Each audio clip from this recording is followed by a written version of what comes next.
In today's video, I'm going to teach you how to create a construction schedule in Monday.com. By the end, you'll have a ready-to-use schedule built from a template and tailored to your project's needs without starting from scratch. First, open Monday.com and sign into your account. Make sure you're in the correct workspace so the new board lands where your team expects it. If you manage multiple projects, it helps to keep a clear naming convention in mind for later, like including the project name and location in the board title.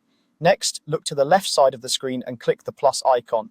This opens the options for creating new items. From there, choose the Template Center.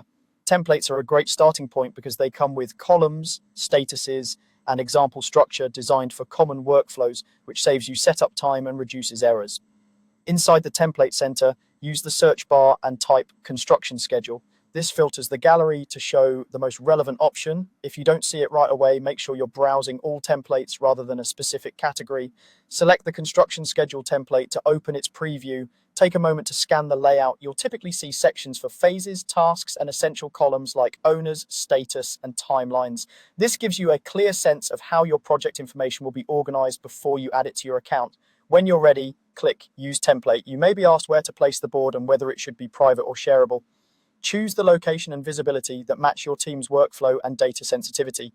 This step creates a new board in your workspace using that pre-built structure. Now customize your construction schedule to reflect your actual project. Rename the board to something specific and clear. Update group names to match your phases such as pre-construction, foundation, framing, and finishing. Replace the sample items with your real tasks and enter start and end dates so the timeline reflects your schedule. Assign an owner to each task to establish accountability and set statuses to track progress from planned to in progress to done. Adjust or add columns you need like priority, budget, or dependencies so the board mirrors how your team plans and executes work. As you populate data, keep task names consistent and break down large activities into manageable items for better tracking. Use simple filters or sorting to focus on active tasks or upcoming deadlines, which keeps daily reviews efficient. That's it. You've signed in, opened the Template Center, selected the construction schedule template, and customized it for your project, giving your team a clear, actionable plan.